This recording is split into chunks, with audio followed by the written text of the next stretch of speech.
Good morning, ladies and gentlemen, and good morning, Mr. Oh. May I interrupt your speech? Okay, all right. Okay, thank you. Welcome to IGE Forum. I must say at the outset that this is a very special event, as you know. Although IGE Breakfast Forum has a long history for the last 30 years, but this is one of those very special cases where we have so-called cameo appearance by someone who doesn't really need introduction on my part. I'm so very delighted to have Professor Carmen Reinhart this morning. She came here all the way from Boston the day before yesterday, and she had a big keynote speech at Shilla Hotel, hosted by Joseon Media Group, TV Joseon and Joseon Ilbo.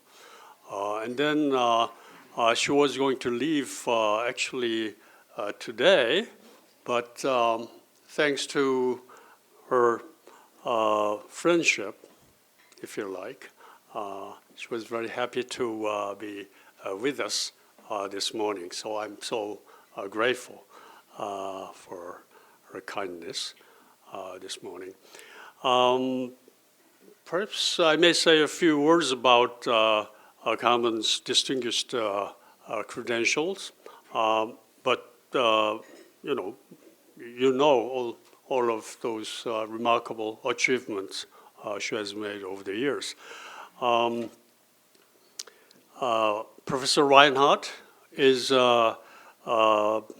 formerly Senior Vice President and Chief Economist at the World Bank, most recently actually up until 23, and returned to her school at Harvard Kennedy School, where she's endowed chair professor there. She's doing a lot of other things at the same time. She's among those many. She's one of the members of G30, group of 30, the world leaders in economics, politics, and finance. I'm so happy to say that. She's one of those 30 people leading the world policy decisions. She's a graduate of Columbia University, doctoral degree, under the thesis advice from Bob Mundell, Nobel laureate. I'm pretty sure my track record in market prediction and others are not very good, but one thing that I'm good at from my decent track record is that I tend to have a close meeting before my counterparts' receipt of Nobel laureates. That's a proven track record on my part. Last year was Esmoglu, MIT. The year before, I had a chance to have a conversation with him. Quite a few, Ben Bernanke is another, many others. And well, actually, I was very worried about this year's announcement, Nobel laureates announcement, because I would be most happy if she gets it, Carmen gets it. But what would happen to our schedule? If she gets it this year, it could complicate her commitment to Joseon Media Group and also our engagement. So, but anyway, it's a matter of time, perhaps next year or so. That's ChatGPT is telling me as well. Now today, she's talking about, among many other important policy issues we face, trade included, but should focus on more of debt issues, how to deal with this Korea's debt, not only government debt, but she feels strongly about the potential risk associated with household debt, private debt we have in Korea also. So without further ado, let's welcome, what should I say, my dear old friend, Carmen Reinhart.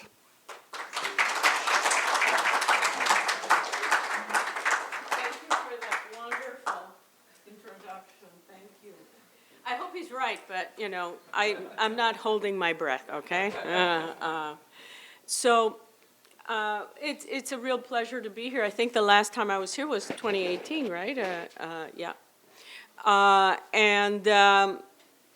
And a lot of things have happened, most of them, unfortunately, for the worse. You know,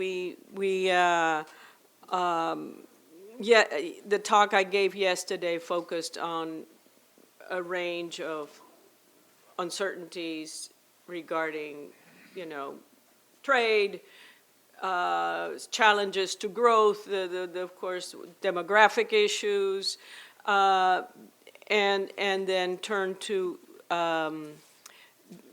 debt and monetary policy and financial fragility. And in today's talk, I prepared this talk for earlier this year, presented it at the BIS when Agustin Carstens retired. They had the research conference, and I gave the keynote, and I prepared this talk. I presented one more time at Harvard in a Harvard seminar, and this is my third. So meaning it's early stages. Comments very welcome. You know, don't be shy about criticizing whatever you don't agree with. You know, this is early stages. But it connects a lot to my work on earlier that I had done on, in 2011, I did a paper called The Liquidation of Government Debt, which was about primarily advanced economies looking back at, you know, post-World War II, looking back, and how a combination of more controlled interest rates, a policy of keeping interest rates low, and somewhat higher inflation, not necessarily crazy inflation, just higher inflation, eroded the real value of debt. In 2011, in this paper, with a former student of mine, Belén Sprancia, we highlighted that may happen again. And so this follows up on this. And you know, why is this topic important for Korea? Well, let me start out by saying, you know, if you look at debt to GDP, Korea is below average in terms of the advanced economies. You know, let's just round off, you know, around 53, 54%. It's you know, quite well below, you know, the advanced economy averages. And you see that, well, let me get there when I get there. But it is, I think, very important because, as Dr. Jun mentioned, I am concerned about household debt. There's, you know, there's public debt, and then there's contingent liabilities.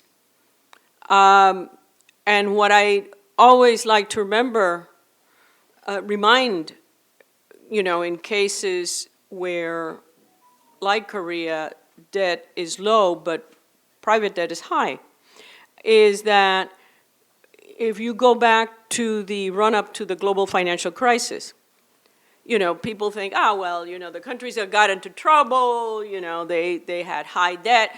That was true of Greece. Ireland had debt even lower than Korea's. Spain's was very similar to Korea's, but they had high levels of household debt and bank debt that was associating with the real estate bubble that burst in 2008, early 2009. And a year after the onset of the crisis, Irish debt was over 100% of GDP. It went from around 30 to 35%. That was the ballpark of where it was to. So it's good to have that broader. So I think this is one of the key domestic reason why I think the topic is important to discuss. I think also important is to discuss it for global reasons, which meaning is the U.S. Debt profile is troubling, to put it gently. And, you know, Congressional Budget Office, this is a nonpartisan group, basically, you know, has a trajectory that ultimately, you know, that is unsustainable. And we are living now in a world, notwithstanding the cyclical factors that the Fed probably will ease in a few days, okay? Notwithstanding that, we have exited from the low for long interest rate era that was very exceptional between the global financial crisis and 2022. So, you know, the issue of debt and fiscal dominance and monetary policy is very, very relevant also for global reasons. In the US, we also will have a new Federal Reserve chairman in May. And a big, very fundamental, real concern is, you know, no one expects an announcement that de jure independence of the Federal Reserve has been terminated, but de facto it could happen. It's very much a personnel-driven phenomenon. So I hope that for those reasons I've convinced you that this is, you know, a worthwhile topic to talk about. First, I'm going to highlight some of the debt landscape. I'll go relatively quick through that because it's just setting the stage of who has what, you know, in terms of indebtedness. The issue of interest rates I'll also talk about because that's quite important, and then I get into the issues of the challenges of monetary policy of high debt, whether it's fear of floating, whether it's fear of hiking, which is Japan, the illustration, whether it's actually a combination of the two. And in other words, I think what I am getting at is high debt imposes constraints on monetary policy, making that are non-trivial. Okay, so here this is just a preview of some of the key points. You know, I've already made this point. I think it's very clear that, you know, high debt is prevalent, but it's not universal. You know, it's not just Korea among the advanced economies that has low debt. Switzerland has low debt. Norway has low debt. You know, Denmark has low debt. So, you know, there's a lot of heterogeneity. There's also a lot of heterogeneity. I'm not going to talk that much about emerging markets, but I'm happy to in the discussion. I'll show you a quick couple of pictures on where the issues are. You know, debt issues are poised to worsen. And this is not me being super negative or any, although I do have a tendency to be negative, okay. But so you may discount some of what I said, but why do I think debt issues are poised to worsen? Well, demographics tend to worsen. You know, an aging population means, you know, greater outlays. It has impacts on potential growth, productivity, and it tilts. So demographics alone, and this cuts across all the advanced economies, okay? In varying degrees, but it cuts across. It are, poised to worsen. I think there's also, especially, but not exclusively, because we also see this in the context of Japan, in the context of Korea, but it's most acutely in the context of Europe, the idea of having greater defense outlays, given the challenge posed by Putin. There's also, of course, the environmental needs. I hope I've convinced you that the tilt going forward is higher debt. And countries that have comparatively low debt, like Korea, like Switzerland, in which I've heard the same echo that I've heard here, is there's a lot of pressure. Well, why don't we do more? Why don't we do more on AI? Why don't we do more on certain, so there's a lot of pressures on, and to add to that, this does not really apply to Korea, okay? Because in Korea this is exceptionally low, but debt financing, this is a big issue. This is a biggie for the U.S., as you will see. Net interest outlays have doubled in the U.S. This is Congressional Budget Office numbers since 2021. Okay, in 2021 they were exceptionally low because of the low for long rates, but debt servicing costs are also adding to the more complicated debt picture, and fiscal adjustment. We've had we've had incredible illustrations by France on that score. Fiscal adjustment is not, it's widely unpopular, it's very difficult to deliver it. And so debt reduction is not something that happens quickly or very aggressively unless you're in the midst of a crisis. Then the adjustment is abrupt and so on, but unless there's a crisis, it's... Okay, so this is it's some of the previews, but here is the debt picture for the advanced economies since 1900. I would note that raising Paul Volcker, when he raised, because this is the essence also of what I'm talking about, when Paul Volcker, putting it in perspective, inflation hit 14% in the US, and in October of 1979, Paul Volcker raised interest rates to double digits.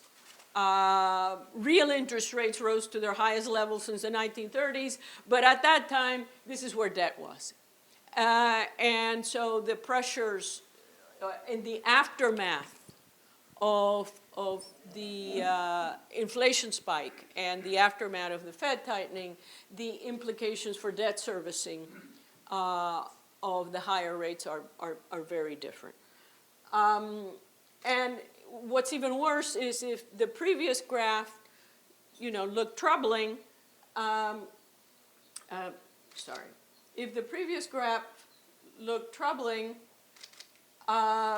there's two things you should be aware of. It looks worse for the U.S. if you look at revenues instead of GDP, which I will show you, but also importantly, is not what you see in this graph, is what you don't see here. During World War II, aftermath, public debt was the only game in town. You had public debt, but private debt was nil.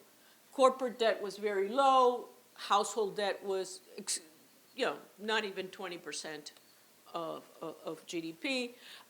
So the issue of contingent liabilities that I hold so important wasn't an issue here. It is very much an issue here, and so as noted, when you look at it relative to revenues, here are the averages.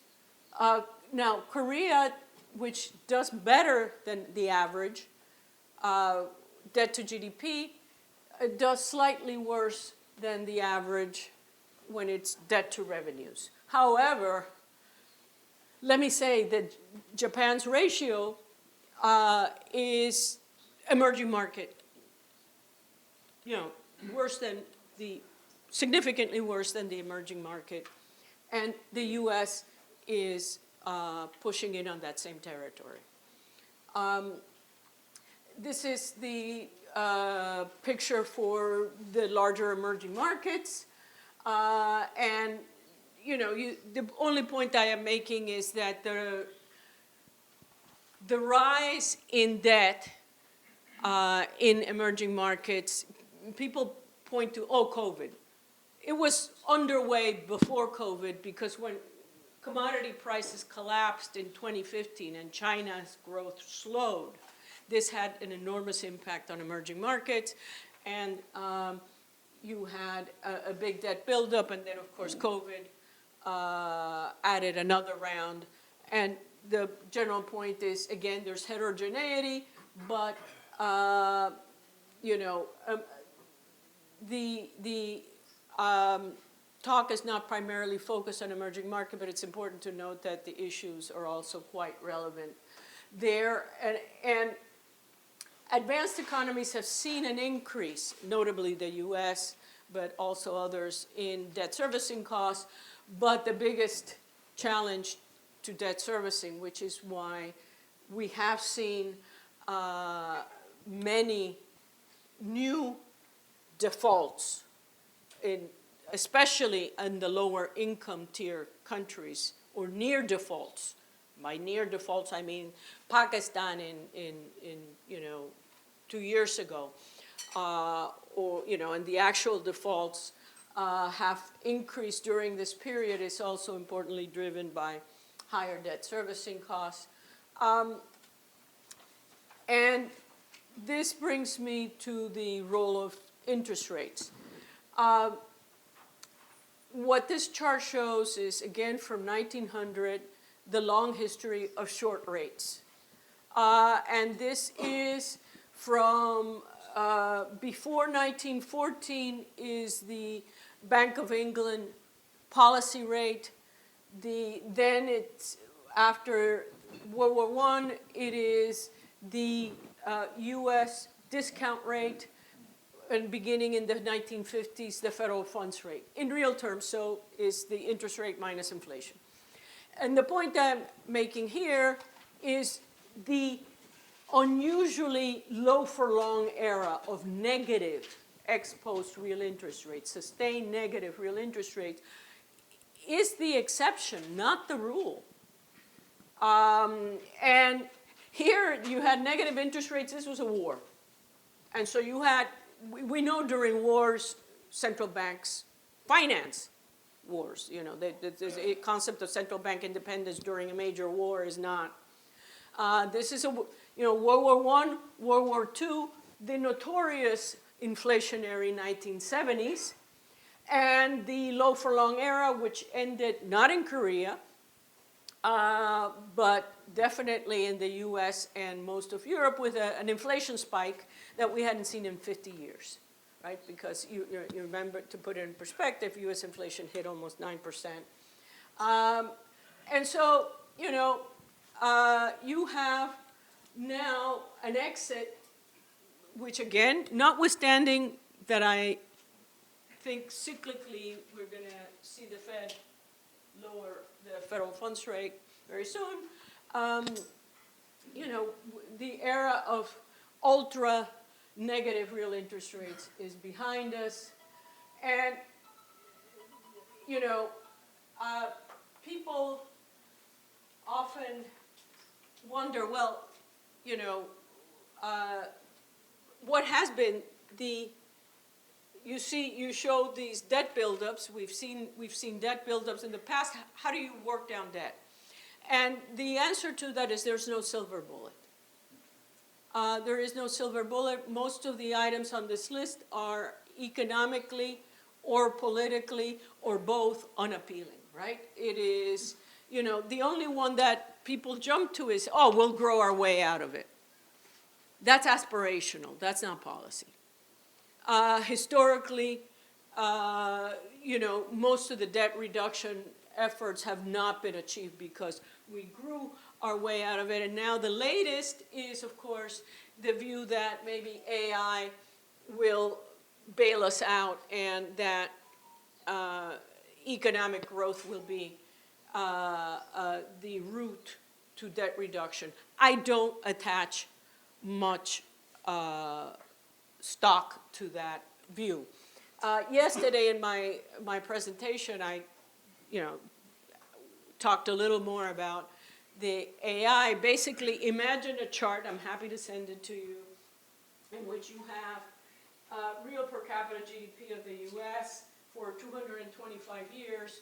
Over, you have the actual and you have the trend, which is capturing the supply effects. And over that period, you have railroads, you have, telegraph, you have electricity, you have the internet, and there are no spikes.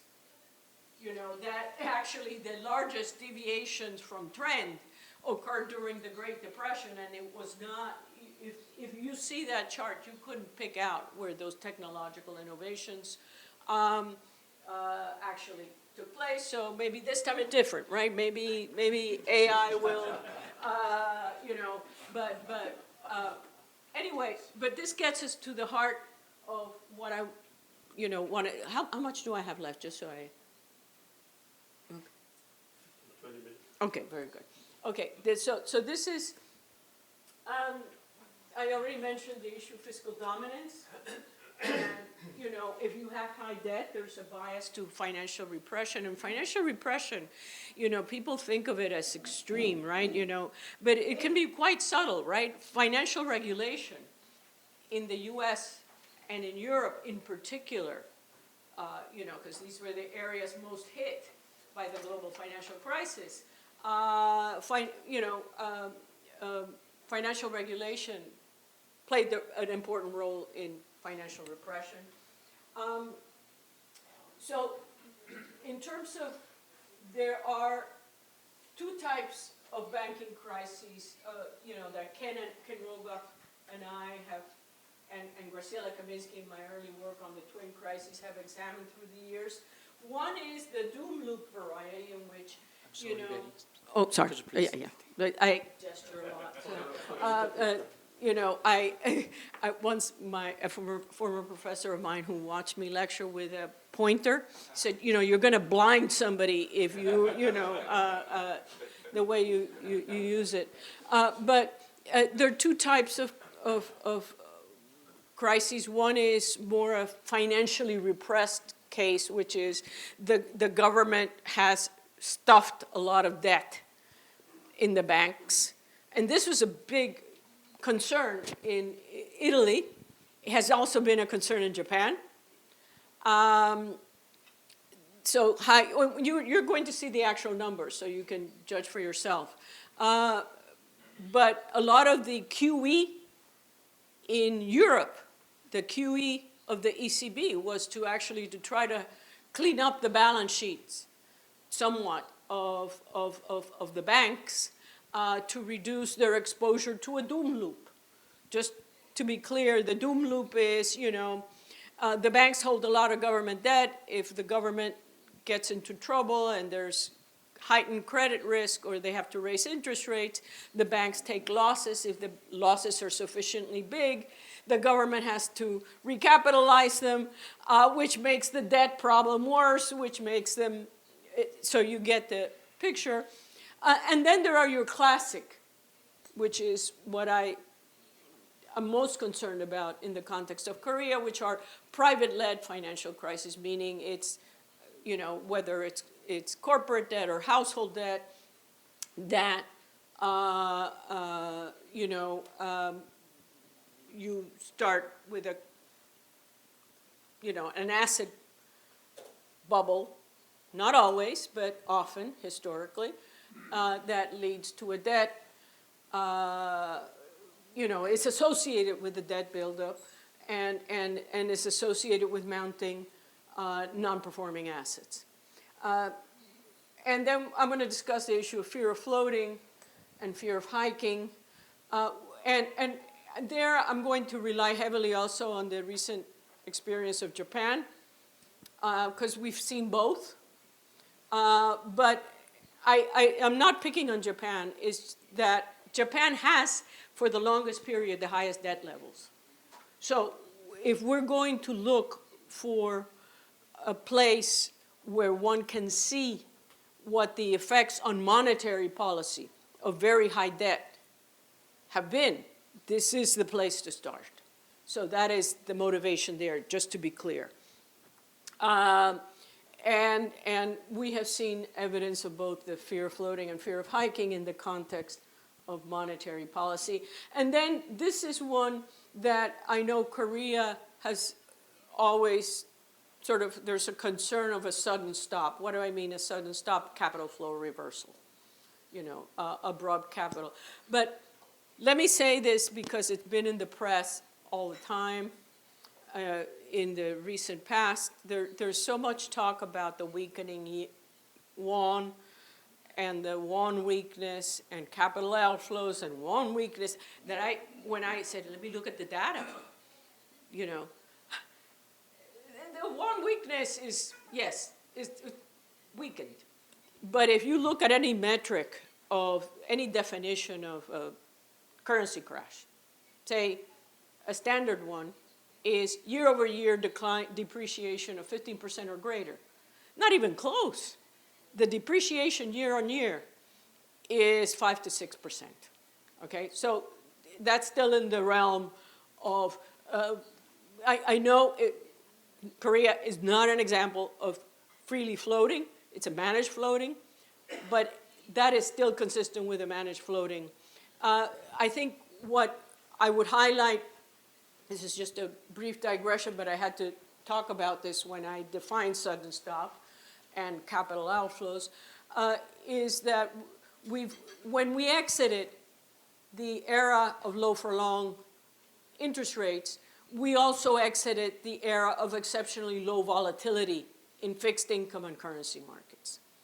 If you look at asset price volatility in the equity market, in the US equity market, the VIX, that really hasn't changed that much. But if you look at fixed income, indicators of fixed income volatility and currency, both currency volatility and fixed income volatility have picked up significantly, and we are also seeing that.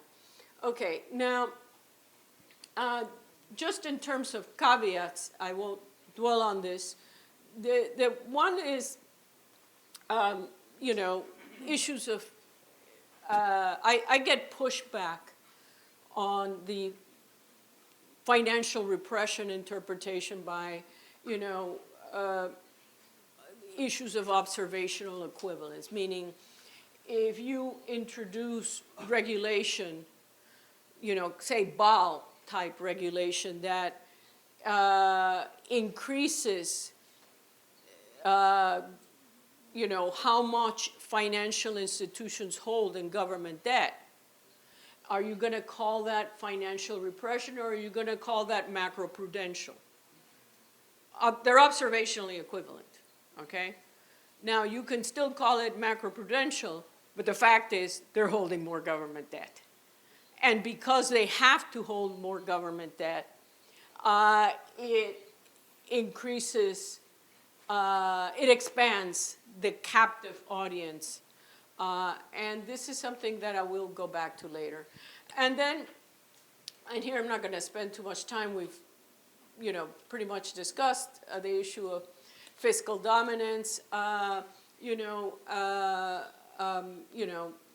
We certainly hope we don't have another explicit example of fiscal dominance, as was the case of Turkey in the US, but fiscal dominance, again, need not be as blatant.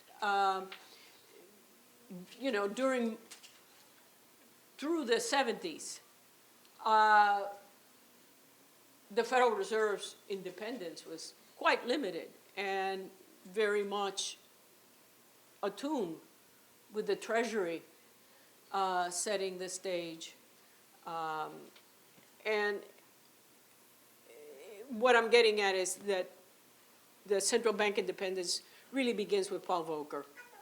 And so there are varying degrees of lack of central bank independence. Now, what's important here is to note that,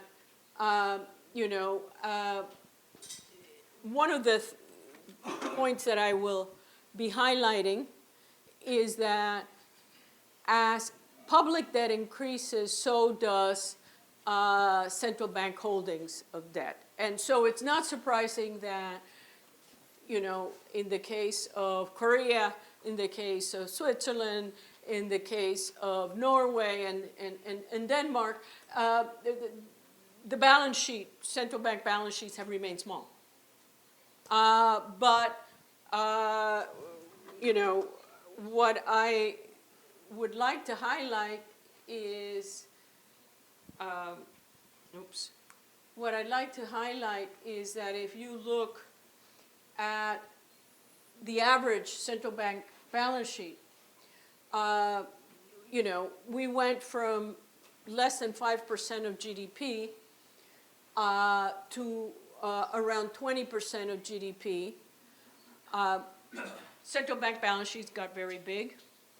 And this is an understatement because it doesn't include other types of security. This is just straight treasuries. In the case of Japan, and I don't use the term unprecedented lightly, central bank holdings were about 100%, a little above 100%. They're now still around 86%. So this is definitely, and take a look at the US historically, right? This is, you have World War I, World War II, the Depression and the pandemic, and this is as a share of GDP. We are really in uncharted territory. And what this scatter plot shows is here is debt to GDP, and here is central bank holdings of debt to GDP. And you have, one follows the other. And so,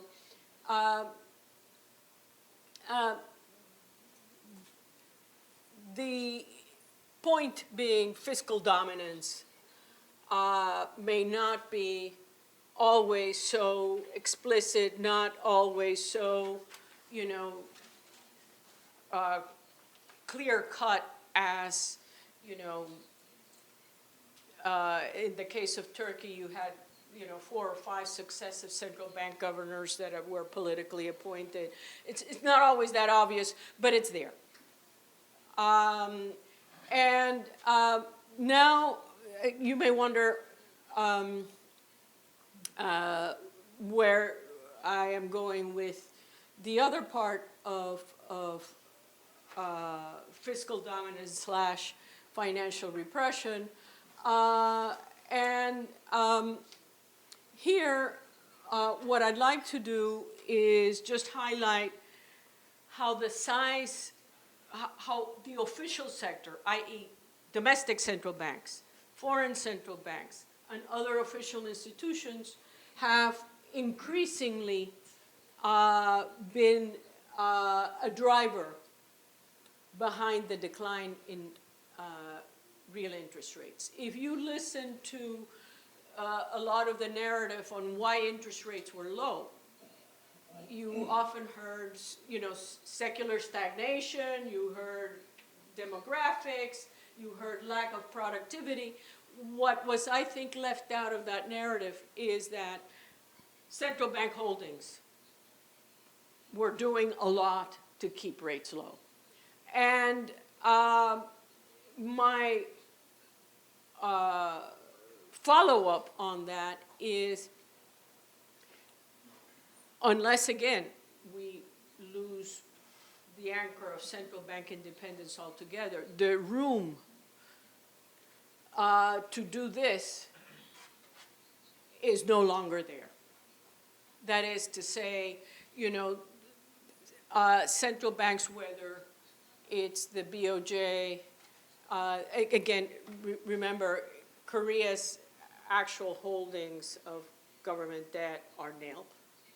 This is nil. It's like 0.2%, roughly speaking. You can correct me. So this is really applying to the high debt countries. This is coming from the high debt countries, which is a connection I had made earlier. But a case for making the point that the era of low for long is in the rear view mirror, is no longer with us, is central banks, our capacity to do this kind of scaling up of their balance sheet is limited without risking inflation. Or without worsening inflation, I should say, in the case of the US.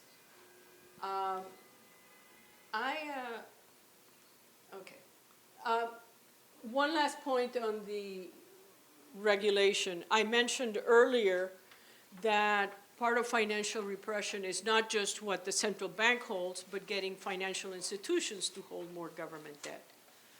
And that has been what regulatory policy post-global financial crisis did. So we ended up with banks and other financial institutions holding a lot more government debt, and this facilitates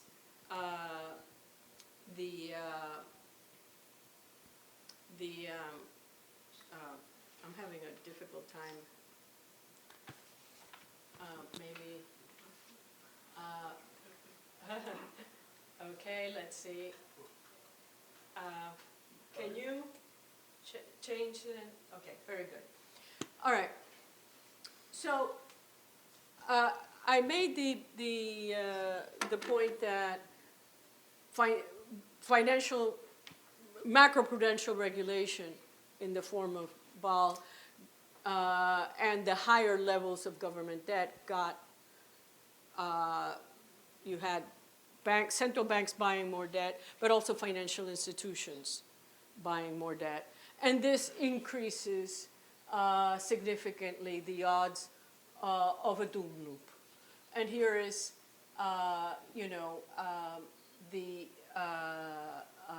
Japan, right? This is 183% of GDP. This is the combination of central bank and private banks.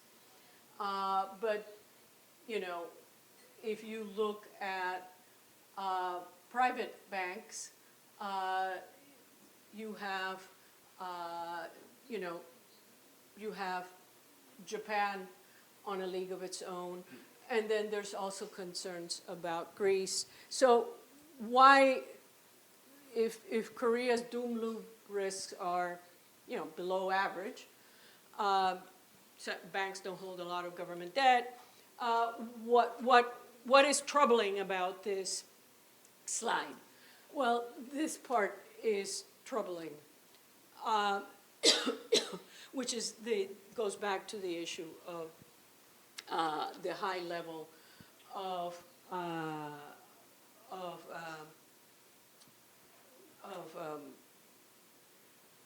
private debt. So how does this connect? So in terms of the two remaining things I have on my list is talk a little bit about fear of floating and fear of hiking, and to talk about capital flow reversal. So how does the previous slide connect to fear of hiking? Well, if you're worried about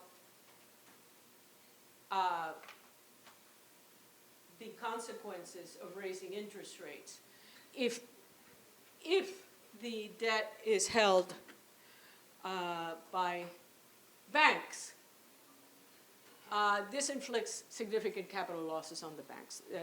We've seen that in the U.S. There are large unrealized losses. They're unrealized because they're held to maturity, but raising interest rates worsens, other things equal, the balance sheet of banks. Obviously, it also, we can go to the next one. It also means higher debt servicing costs. Now, so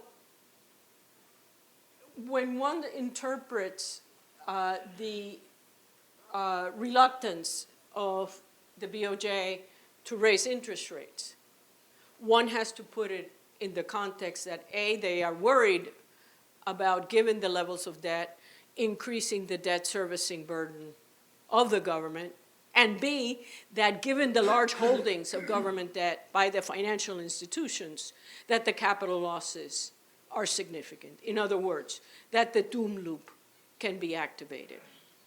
And so, you know, and the fear of hiking was not only evident by the gradualism, but also it took a while for them to remove the caps on you know the interest rate ceilings on the long end.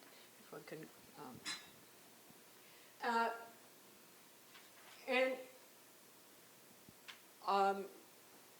to highlight, to conclude the earlier comment, during the global financial crisis, Japan's holdings of government securities were close to 80%. And given the turbulence, given the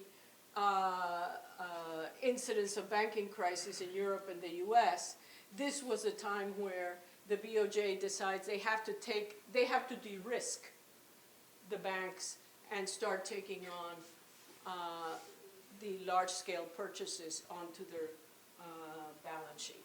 So I hope all I am doing is highlighting how much more complicated the conduct of monetary policy, besides having, you know,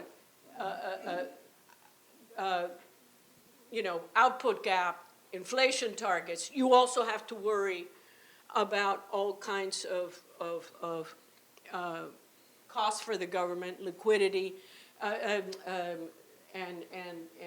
risks for the banking sector. So one element, however, that I do want to, one example of fear of hiking that I'd like to highlight that is relevant for Korea. Because as I said, the situation with Japan is very, very, very different. But one that I'd like to highlight is the UK's Soros moment, which was a time in which the UK did not have much public debt, but it had a lot of household debt with variable rate mortgages. And when the exchange rate, during the exchange rate mechanism crisis in 1992 came into attack, Soros bet that the BOJ, that the Bank of England would not keep rates high because they were afraid of the repercussions it would have on households and household mortgages and on household debt. And he was right. Let me move to. Feel free to. Yeah. This is why, you know, I've been highlighting that it isn't just about concerns, you know, fear of hiking is not just about concerns of the doom loop, concerns of the debt servicing burdens, but also concerns about adding to financial fragility. And so it still goes back to high debt, in this case, high private debt. So, to reiterate, fear of hiking can come from high public debt and its consequences, and it's being held by banks, it's being held, it's high debt servicing burdens, but it can also be fear of financial sector fragility, which has more than once, I highlighted the UK, but Graciela Kaminsky and I have documented many other cases of fear of hiking because of concerns about financial fragility and high private indebtedness. Next slide. And the very last thing I'm going to do, next slide, please. Let's go to the next one. Next slide, please. Okay. Next one. Okay. There we go. So the last on my agenda to conclude is I'm going to talk about, so I've talked about constraints in the context of fear of hiking. I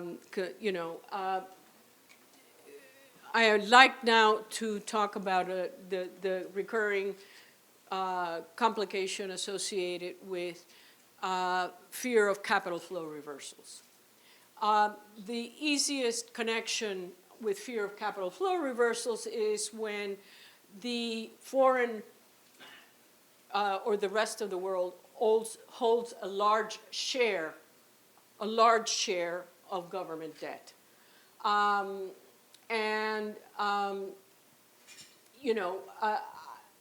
There is one important thing, one important indicator that academics and some policymakers also look at to assess the risk of a sudden stop or capital flow reversals, and is that what share of debt is held by non-residents.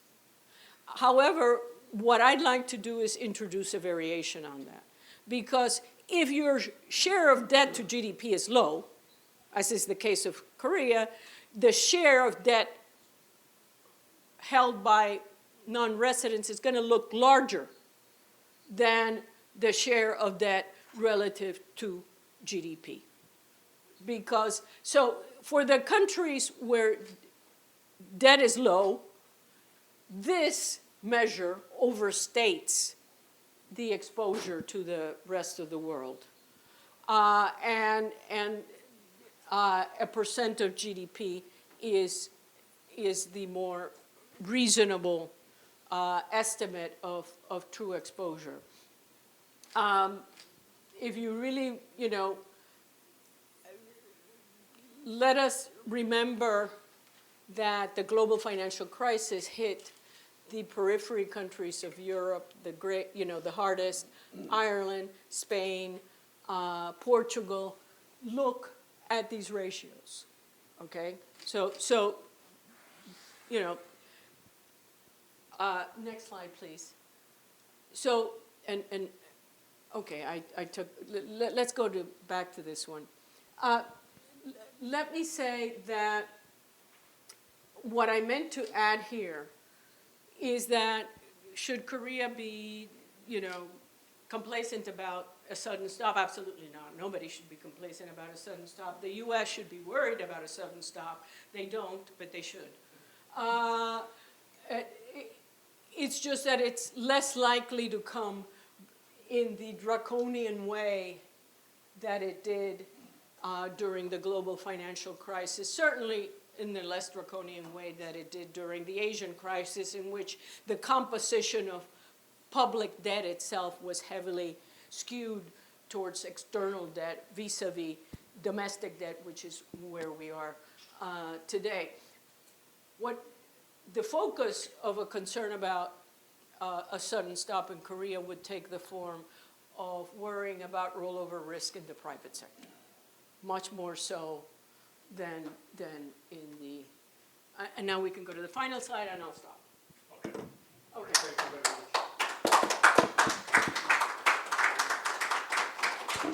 Would you sit down here, folks? I would like to finish in 10 minutes. Is that reasonable? Yeah, I'm so sorry.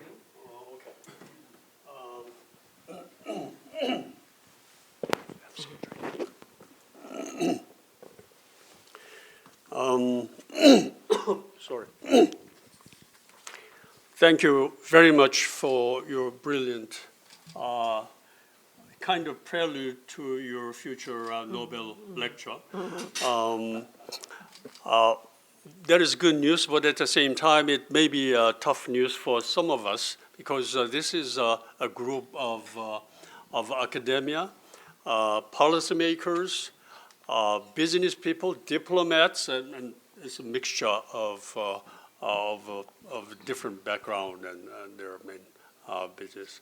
But it is an incredible opportunity for us to raise our intellectual capacity, thanks to your brilliant speech. We have a very limited time, so perhaps we may entertain one or two questions. Philip, you wanted a question? Not much on trade, but on debt or finance. On finance. No more. Forget that I am European Chamber of Commerce. Now we're going to focus on Korea. European Chamber of Commerce. We're going to focus on Korea this morning. And Professor Reinhart, so a great honor to have you. But for this question, I'm going to ask you to change hat. And you are Professor Reinhart, so Dr. John mentioned about the Nobel Peace Prize,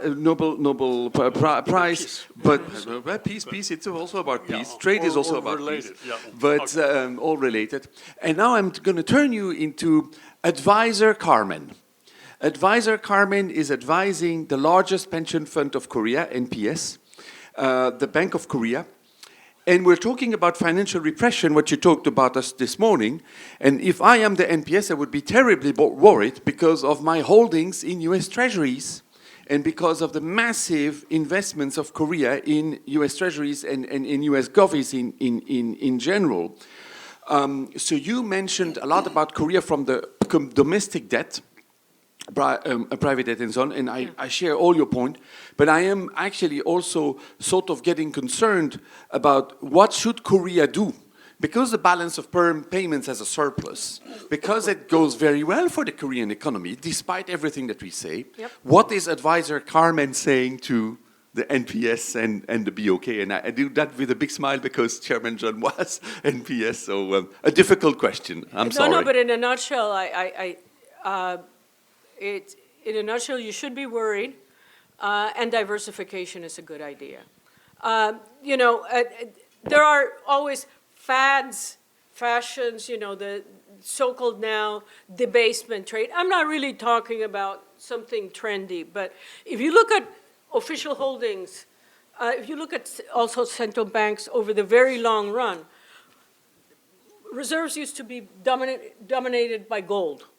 Then they moved to foreign exchange and dominated by treasuries. And the pendulum swung, what we have seen and are seeing, I used that chart yesterday, I didn't have it here today, is a rebalancing, diversifying into other FX assets, but more, and I'm talking about official holdings, the most extreme, of course, being Russia or China, back into gold. But, what I am saying is diversification is important. It is also evident that within the dollar assets, there is greater diversification going on. Treasuries are holdings, U.S. Treasury holdings as a share of GDP or as a share of debt have gone down, but other dollar assets with hedging, okay, this is an important point, with hedging have gone up. What has gone up? Fed RPs. It's a dollar asset, fed over, overseas RPs. Obviously, the U.S. equity market has been, a suction. But again, to reiterate, one of the things that highlights the concerns you raised is there's more hedging going on that we have seen historically. And other corporate bonds, corporate U.S. bonds have benefited from the pivoting away from treasuries. This is a more recent phenomenon. I was at the NABE conference last month, and there was some very interesting data discussed there on this issue. So diversifying, and I noticed I haven't brought up crypto, okay? That's not an accident. But, I've mentioned gold, I've mentioned other assets, other currencies, but I've also mentioned other dollar assets with hedging for the dollar risks that I think are there. Okay, thank you. Okay, Ambassador. Yeah. Well, thank you very much for excellent presentation. We very much appreciate your cameo appearance. Sometimes we watch the movie, forget all the content except the cameo, and I think this is probably the same case. I think your point about relatively low government debt in Korea, but still huge contingent liability in the private sector that can pose a risk, and I very much agree with that. But having said that, it might give the first sense of comfort about the level of the government debt. Because when you look at the Korean public debt, there are three things that are worrisome to me. Number one is that, as you kind of alluded many times, that about this fear of sudden stop. In Korea, we still have a non-convertible currency. So even though the fear of sudden stop applies to everywhere, still the degree on severity is very much different for a non-convertible currency like Korea. The second point is that when you look at the recent history and the trajectory about the public debt in Korea, the speed of increase is very fast and rapid, plus the trajectory in terms of the current government's plan. In 5 years, it's increased to 58%, but with the new commitment for defense budget and all the other things, it probably will go higher. And the third point is that, just as you mentioned, what's really worrisome is the government's announcement that even though it is going to increase, we can grow out of its debt because it can fuel the next round of growth. And as you said, will this time be different? This will be more like aspiration rather than actual policy, and that's the most worrisome part. So I very much agree with all the points you mentioned about the potential continual liability of the private debt, while we still enjoy a relatively low public debt. But when you look at all those 3 points, it might give a very first sense of comfort, and that's really worrisome. So I share, pretty much everything you've said. And yesterday, my big driving point was, yes, it is difficult to resist, the pressures for politicians to increase. It's difficult to resist increasing spending and, rising debt, but it's even harder to bring debt down. It is difficult to resist the increase, but it's far more difficult to bring it down. I also highlighted that Japan's situation should be, should serve as a learning experience. When I started in Wall Street, Japan was going to take over the world, right? This is in 1982, and growth was incredible. Debt was actually somewhat lower than where Korea's is today. And the elusive pursuit of restoring that glory days led to a series, over the course of the years, led to repeated stimulus programs that have exposed, not done much to the growth, but have delivered a legacy of high debt, which is very, very difficult now, and as the population ages more and more difficult to reverse. So that note of caution that you highlighted, I shared. This was a centerpiece of my remarks yesterday. Okay. All right, thank you. I think that summarizes what she wanted to emphasize throughout her presentation today. I think it's that's the the takeaway as we leave this room, with much thanks to Professor Reinhart sharing her insight about where we stand now and how we should go to the future. So thank you very much on behalf of our members and audience. Would you like to? No. Okay. So thank you very much for Thank you being, for having me. Thank you for having me. Thank you for being our cameo. It's a long cameo, you know. Cameos are typically, shorter. Sure.